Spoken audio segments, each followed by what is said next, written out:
this is Dr. Teo Wan Lin, and welcome to my podcast, Dermatologist Talk, Science of Beauty. Today, we're going to talk about the buzzword clean beauty and what it really should mean. Many skincare products and other cosmetics claim to be natural, organic, green, or some combination of the three. Clean beauty has been the most recent buzzword in the skincare and beauty industry.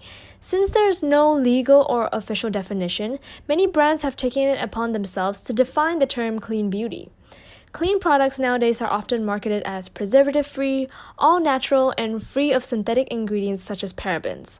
But many brands don't often agree about which ingredients are problematic in the first place. Many say there's a disconnect between the information widely circulated by clean beauty enthusiasts and scientific facts. So, is clean beauty really a sound movement, or is it just a marketing ploy? Since the introduction of the term clean beauty, there has certainly been quite a lot of controversy surrounding it, and rightly so. As a dermatologist, I have to emphasize that the definitions of clean beauty, which are used by a lot of cosmetic brands, aren't scientifically accurate, neither does it serve any true purpose beyond its obvious marketing value. Certainly, it is beneficial for all of us and brands in their advertising and marketing as well to take into consideration the issue about sustainability, cruelty-free products. But to formulate a product and to say that it is free of chemicals or synthetics, I think it is a little bit exaggerated because it's not possible. First of all, for a product to be completely free of a preservative, in order for it to remain stable enough to be sold on the shelf and to have a certain expiry date which is mandated by all the cosmetic regulatory bodies internationally. But of course, there are other considerations. If you have a solid state formula, for example, when we formulated the lip serum stick for the lip lab, by virtue of the fact that it is a microcrystalline solid state formula, we minimize the amount of growth in bacteria and other microorganisms compared to, say, if it were a liquid or a gloss. In the choice of a preservative, we are able to use a natural antioxidant, vitamin E. And the purpose of this formula was to ensure that it was a 100% edible lipstick formula. To apply the concept to a liquid foundation or to a moisturizer is not very sound because liquid formulas are a great culture media for most microorganisms. So it's not feasible to safely formulate a product without a preservative, and most of the time it's going to be a synthetic preservative. Now, of course, there is emerging research about the possible effects of these preservatives, for example, parabens, etc., on the endocrine system in the long term. But all that remains a topic that has to be further borne out by research. As it is, almost all our skincare and medications are preserved by parabens. Our topical steroids all have parabens, and a lot of dermatologists recommend it. Clinical care moisturizers as well. We currently omit the use of parabens in the moisturizer we formulate under the pharmacy and also in the cosmeceutical products. But there usually is another substitute that would prevent it from deteriorating in storage. So what should clean beauty really mean? Moving on to what clean beauty should mean, I'm speaking, of course, on my own accord, but my training as a dermatologist, I believe, allows me to arrive at this conclusion. I really would like the public to reflect on this concept of skin tolerability, which to a dermatologist reflects on how well tolerated a product or an active ingredient is by someone with sensitive skin, diseased skin, and in particular, an individual, say, with a condition like rosacea, perioral dermatitis, or eczema. And it is something that could equally be well tolerated by an individual with combination skin or acne-prone seborrheic type skin. It should be a formula that is as well tolerated by someone in their 60s or another individual who's in their 20s. So the tolerability of cosmeceuticals directly influences its effects on skin. You may have heard of synthetic cosmeceuticals, and we are, of course, very experienced with the use of these because these are prescription items, and for the last decade has been the mainstay of anti-aging formulas in clinical practice. These would be retinoids for skin lightening, for pigmentation, melasma, or even treatment of solar lentigo, phthalates. Hydroquinone is an example of a synthetic cosmeceutical. You may see on social media certain scientists or pharmacists extolling the benefits of these synthetic chemicals and saying that these are not clean active ingredients, but they are widely prescribed and very effective, etc. Well, all that is true, except that they do not see the side effects of these medications that we as dermatologists see.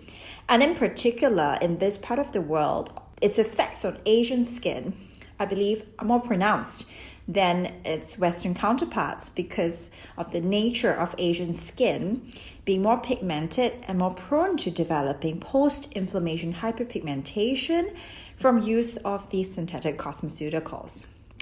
I speak from personal experience. I was using a retinoid for over a decade.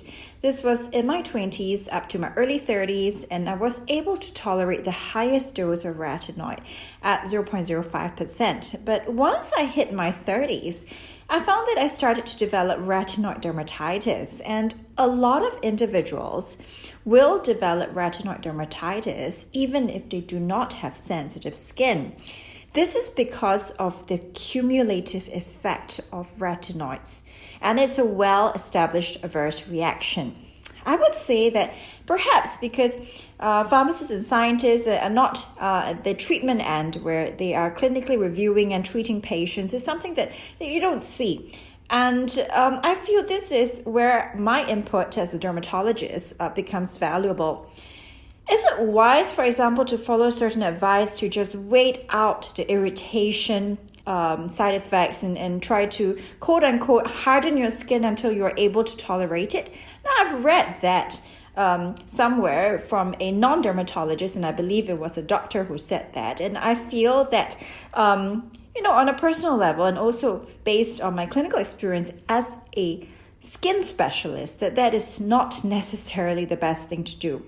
What I have been doing the last 3 to 5 years is if a patient develops retinoid dermatitis, we simply would stop the retinoid and we wouldn't go back on that. The reason is because there are alternatives that produce retinoid-like effects but without irritation. Oligopeptides, for example, are involved in cell signaling, and this can stimulate collagen the way a retinoid does, and it is very tolerable. I've never had a patient with an adverse reaction to an oligopeptide formula.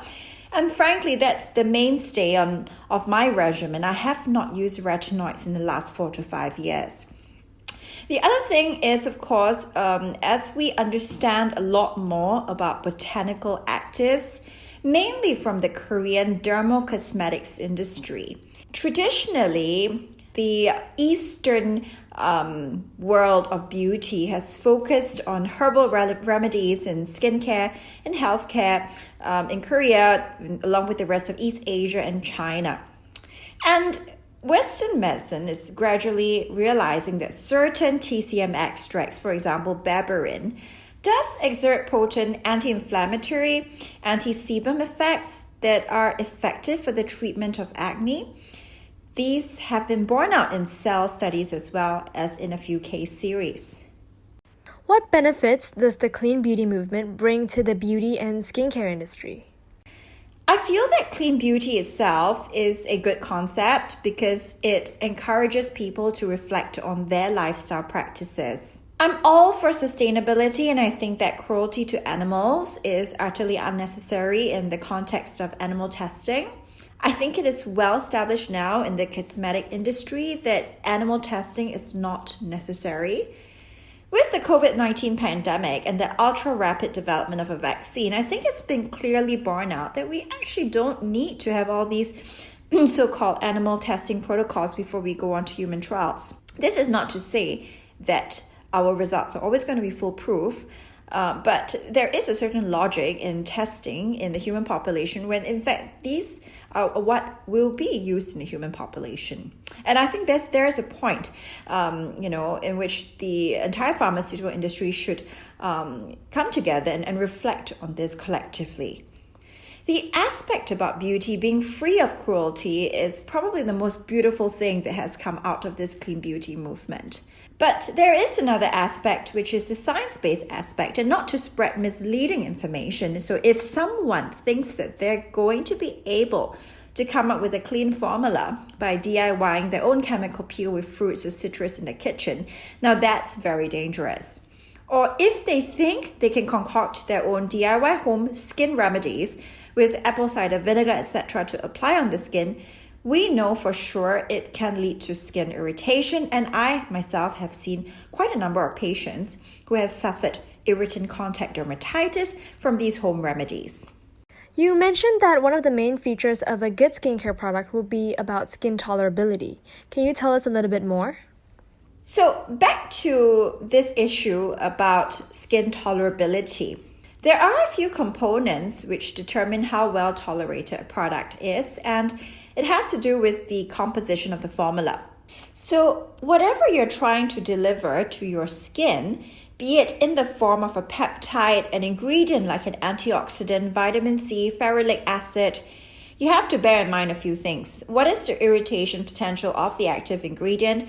And does the base of your formula reflect the ability for the cream or lotion to repair the skin barrier? You may want to deliver the active ingredient, but you mustn't forget that it needs a vehicle. And that's why certain active ingredients are best delivered in the form of a serum and others in the form of a lotion. And in our case, we use an emulsion formula, which is much more appropriate for our humid tropical climate. Given that combination skin is the most common skin type, at least in this part of the world, it has the benefits of having significant oil levels in order to increase the penetration of the active ingredients, but at the same time, it remains lighter than a cream formula, allowing rapid absorption, which is a very important point for the sensorial aspect of cosmetic application, which a lot of men and women do care about. We've covered a few concepts in the podcast today. Firstly, clean beauty isn't a scientifically accurate definition of skincare or makeup formulations. Secondly, it is my view that dermatologists should be clear on their stand on the risk of skin irritation with synthetic cosmeceuticals like retinoids and hydroquinone, especially in skin of color.